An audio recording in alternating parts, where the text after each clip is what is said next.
Good morning from Panhandle Outdoors, America's only daily outdoor TV show. Your source for fishing, hunting, and information for folks who enjoy the great outdoors. Now sit back, relax. It's Panhandle Outdoors.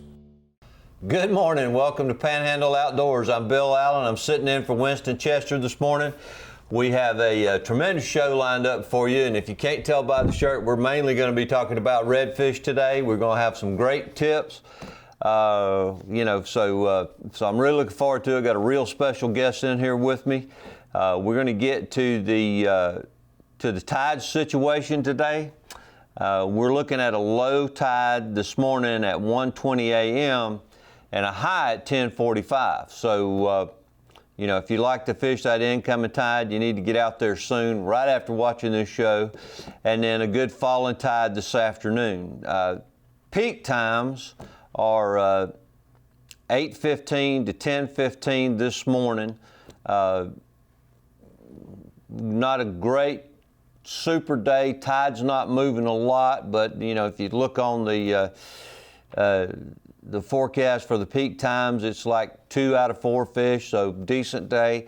And then tonight from 8:30 to 10:30, and you're getting it just after dark. And if you have never been out at night when it's nice and calm with a decent moon and started throwing topwater, you are missing a real treat. When it's cooler, but those fish just attack it when it's still like this, and you can really sneak up on fish. It's a great way to go.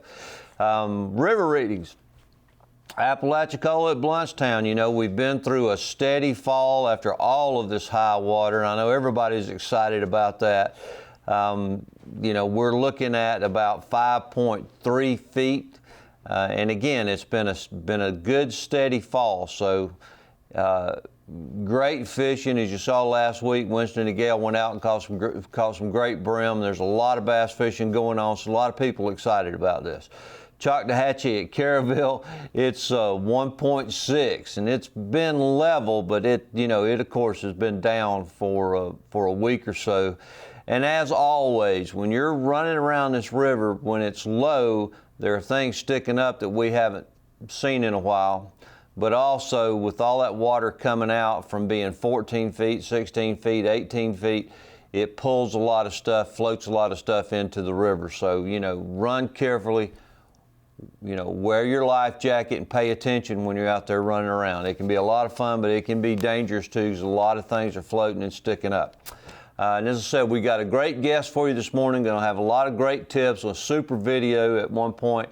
So we're going to go ahead and take this break and be right back. All right, welcome back. I am joined this morning by Captain Michael Cowart. Thank you for having me. Some relation to Mark Cowart, part of Team Shallowtail. So, I've done an upgrade now. Got the good fisherman, the smart guy in here, and Michael I have known, and you've heard me talk about first taking him fishing, his dad and I, when what were you, 5 or 6? Something around there, barely. Dragging him through the water, yeah. And him wading above, trying to fish above his head. But obviously fell in love with it. Is one of the great young captains here that's making a living out on the water that I am so proud of. And so anyway, like I said, there's some, he and his dad are heavy into the tournament trail and have fished all across the southeast for redfish. And we've got some great tips and tactics for you and a really good video. So, Michael, you brought we got a couple of rods here. Mm-hmm. Grab those. And we're always talking about setting up rods differently for different applications. And Michael and Mark fish these 13 fishing rods and reels, and they got me started doing it.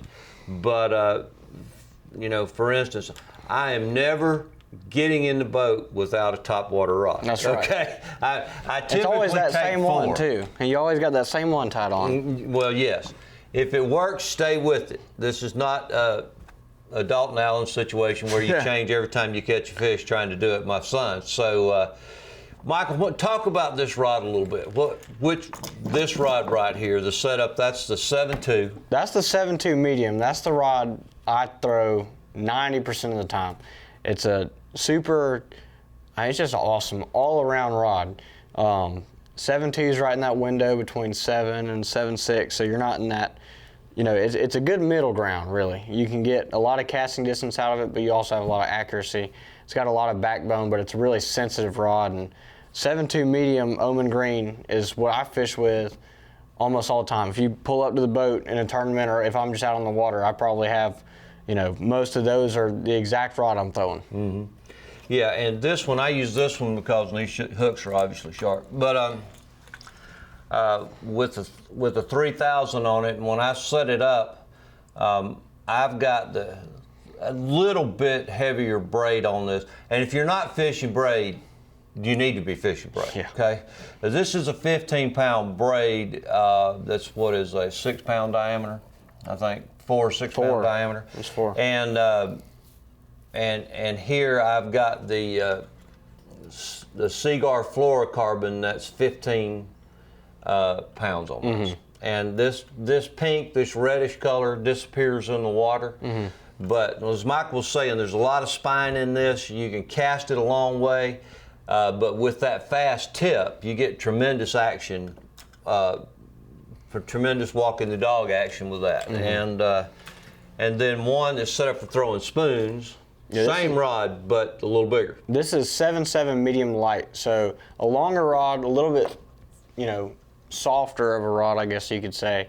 I throw this if I'm throwing something really far.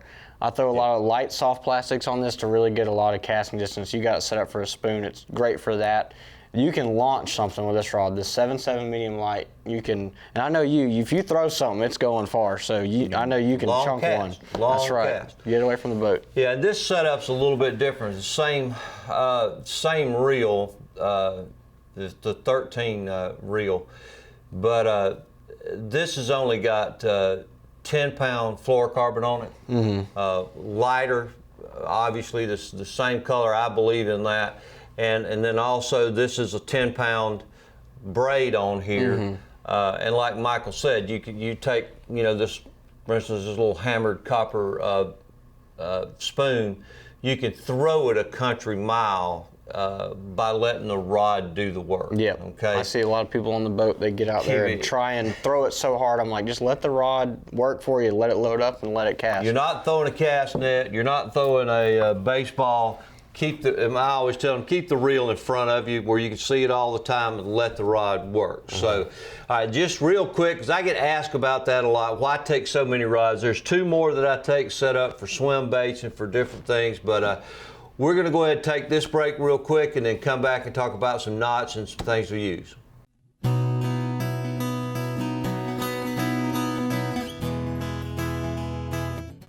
All right, welcome back.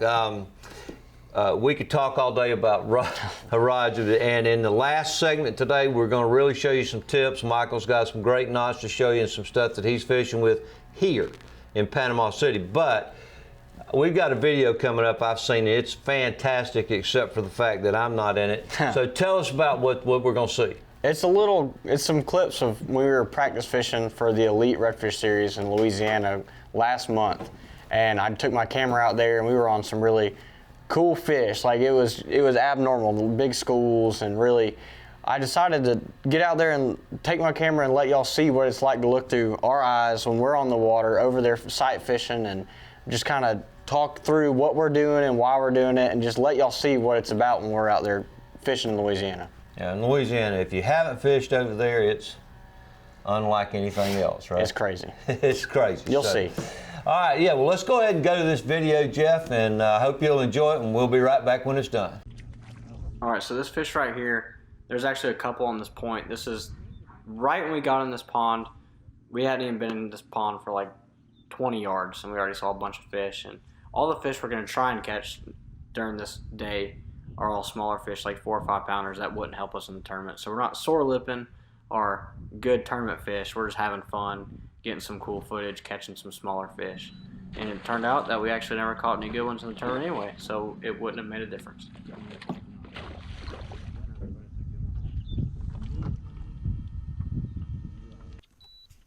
All right, so right here I'm just showing y'all what it looks like when we sight fish redfish. That's just a redfish cruising. He's in about 8 inches, 10 inches of water.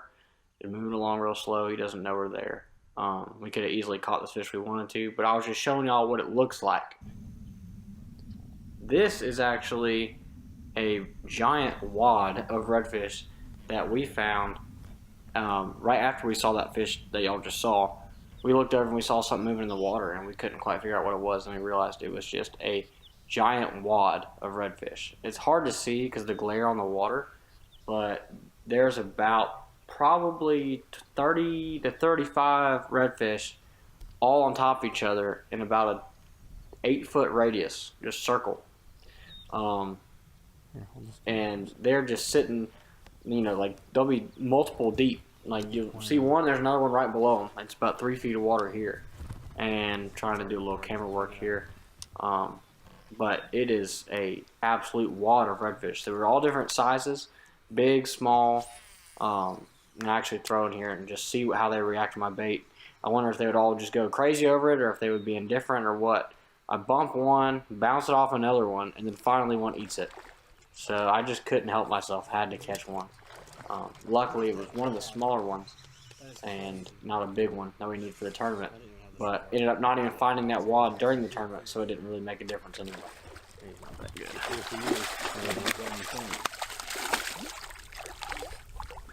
Dude, that is unreal. Look at them. They're still all just doing their deal. Hanging out. They just hear that fish coming out. They're coming over here now to hear that. See, they hear that sound. So here comes the other ones coming because you can't see.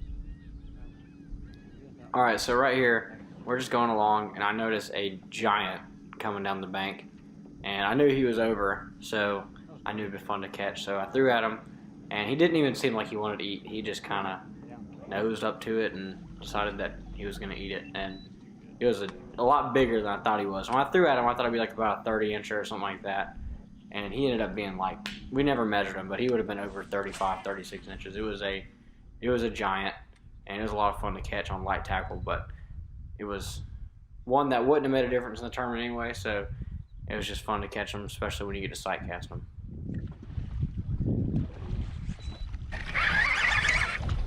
Good Lord. Good Lord, that's a giant. He's way too big. See, that's why I threw at him. But see, there's a smaller one right behind him. Don't watch where you... Oh, yeah.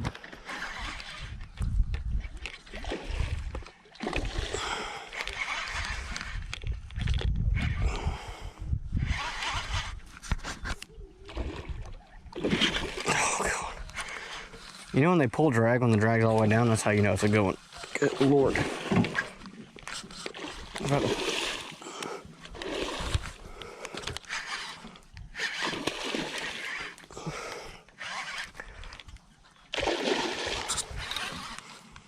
Let's pull down here. You get on? Let's put the poles down. Yeah, you probably need to get down. That's like a dang 32-inch fish. Oh no, don't go under there. Back that way. There you go. Look at the size of this thing. It is a giant. That's the only reason. You ain't gonna do that.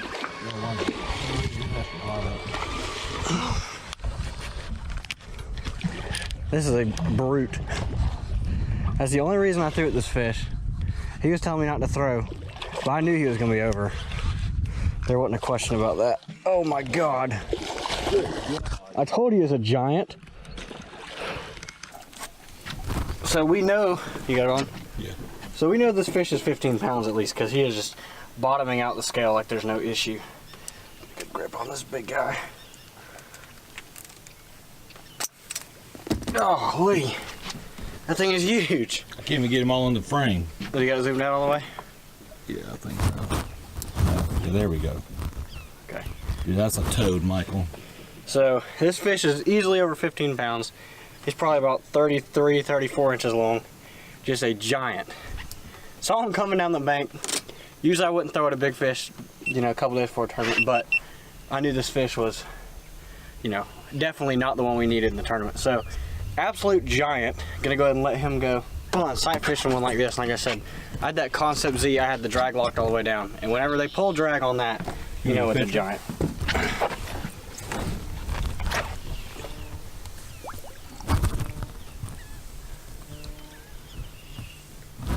These are the ones you really got That's to take. probably about a 20-pound fish. Well, he bottomed out the 15-pound scale like it was nothing, so he's pushing 20. And those are the fish you really got to make sure they swim off, because those are the ones that have the babies. That's the breeder fish. Those are the breeders. So that's the kind of fun we get to have before the tournament. Now, I wouldn't even waste my time throwing that fish tournament day, because we just wasted 5 or 6 minutes that we could be fishing to try and get a good one. So this is another fish that was just up shallow in super clear water, just having fun sight fishing. And I was throwing a minnows now. This is a Z-Man minnows, and man, he just choked it. And it's super fun watching him eat it. And you got to be careful when you're watching them eat, because a lot of times you see them eat the bait, but they don't have it good yet. And if you swing on them too early, then you don't actually hook them good. You got to let them have another second to get the bait down. But we've been catching them on the easy shrimps on the weedless jig head, and this one we switched over to the minnows to see if we could catch one on the minnows. And I don't think it really mattered what you threw out there on these fish. They were just happy to eat. I bet he's bigger than you think. All right, welcome back. I hope you enjoyed that. I know I did. And that's if you don't like that, stay at the house. That's right. Take up something About as else. good as it gets. Yeah. So we talked about equipment in the first segment a little bit. And we talked about braid and knots. Mm-hmm. So anything that swims or walks. So I always say when you can, tie a loop knot, because all it's going to do is just add action. Absolutely. And there's a really simple loop knot I tie, and Bill will agree, it seems so simple that you're like, there's no way this could actually work. But In fact, I told him that this could not work. I've caught a lot of really big fish on it, and knock on wood, it's done really well. So it's like 3 steps, and I'm gonna have Bill Like hold it to be one the end. rod. Yeah, Bill's gonna be the rod end. So this is your empty end of the line. And all you're gonna do, So I'm reduced to being a prop now, which is fine. so all you do is just put a loop in your line, just a little overhand knot. You're leaving a loop in your line. This is gonna be your eye of the hook. We're just doing everything enlarged. That's the eye of your hook. You're gonna have a loop in your line. You're gonna run the tag in through that loop you created. And wherever that loop is where your knot will be in your knot. So basically, if you want a big loop on your loop knot, you can slide this knot way up and make a big loop. But I usually leave about, I guess, like a 1/2 inch for my loop knot. Too much of a loop, guys, and when you cast, it starts getting hung up in your hooks and everything. So you don't need a 2-inch loop. Yeah, exactly. So, and wherever that knot is where your knot will be in your loop knot. So this will be the area that can swing free. And then all you're going to do is simply, once you've created that loop, ran it through your eye and back to that loop, just do an overhand knot to hold the place. Listen, I saw this and I said, "No, that's it, Michael. I'm sorry, buddy. This is." But I've fished it. I fished it now, and it works. And if you look it up, I mean, it's 100% line strength. Mm-hmm. And if you some of these knots that you try out there are not. And you have to be careful. You have to be careful with that. But this is effective. You use it on top water. Use it on anything that swims. Like Michael said, you use it anywhere you can. It's just going to add action to what you're doing. It is truly tremendous. And it leaves your tag in off to the side, which is not pointing perfectly down. So I just trim a little bit. And like Gerald Swindle says, one of the MLF bass anglers, he always says, don't go trimming your tag in so tight, because if that fish didn't see this 100 feet of line, why are you worried about this little 1/4 inch right here if your line does slip? So I always leave a little bit of a tag, nothing crazy, but. All right, Michael, it's summertime. Obviously, it's hot. You got some Z-Man shrimp, some other stuff here. So tell me what you're fishing right now. What's being effective right here in Panama City? Well, as you know, you go out in the bay, there's tons of bait. We got all kinds of white bait and finger mullet and pinfish and everything. And I like to really replicate what I'm fishing around. And whenever I'm fishing around large schools of bait, last year I started fishing with this particular lure, and it works super well. And all it is just a little Pearl Z-Man Streaks 3.75. That's why it's just 3 3/4 inches. They make different sizes of this. This is the Streaks 3.75 on a little 1/0 eye strike jig head. And it just looks like all those little white baits you see and the little pilchards and stuff like that the redfish and trout are feeding on. And I just rigged this thing up and set it up on a rod like we talked about, that you can cover a lot of water with it. And I just twitch this thing like crazy. And all I do is just work it. And it doesn't look the prettiest in the water. It may dart 3 times to the right and then 1 to the left and then spin upside down. Just like bait would. Yeah, exactly. It looks like that bait that's distressed. Maybe a bait fish got injured but not eaten yet, and it's just darting all over. And you know, people say, well, that's a real small hook to be catching big redfish on. They inhale this thing. Like, you can't give him a second because he will totally just ingest it. You hook them real deep a lot of times, but you know, it's a really good bait, and they absolutely crush it whenever there's a lot of bait around.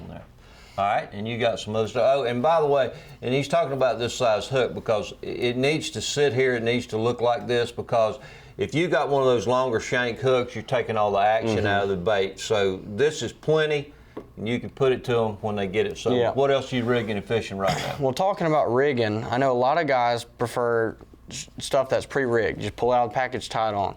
And I've always talked about the Z-Man Easy Shrimps, but I always talk about the unrigged version, which kind of takes away from the easy and the easy shrimps. But this is the pre-rigged that you can buy them either way. This comes in a pack of 2, and it's just like those shrimp that come pre-rigged. You can just get this out of the package and tie it on. And what's really cool about this is, I don't know how well we can get in on this, but you see those little segments right there in that lead? It's made so you can take your pliers and break it off. So if you want to reduce weight, you can just pop off a couple of these little segments and reduce weight. And I really love to fish these under a popping cork. It just sits down and it sits there nicely, and it has these segments under the tail, so it has a lot of action. And this is a really easy way that if you're on your lunch break or something, or you're out from work, you can just pull one of these out of the pack, tie it on, and go walk down to the edge of the bay and get out there quick without having to worry about, okay, do I have the right jig heads and do I have the right plastic? You just get these in a pack and they're ready to roll. All right, listen, I mean, we could do this for 2 hours, but I hope you've enjoyed it. Michael, I always appreciate you coming on and bringing your knowledge of this bay and fishing to us. So I hope you enjoyed the show, and God bless, and we'll see you later. Thanks for watching America's only daily outdoor TV show, Panhandle Outdoors with Winston Chester, featuring hunting, fishing, and other activities and information to help you enjoy the great outdoors. Join us next time for Panhandle Outdoors.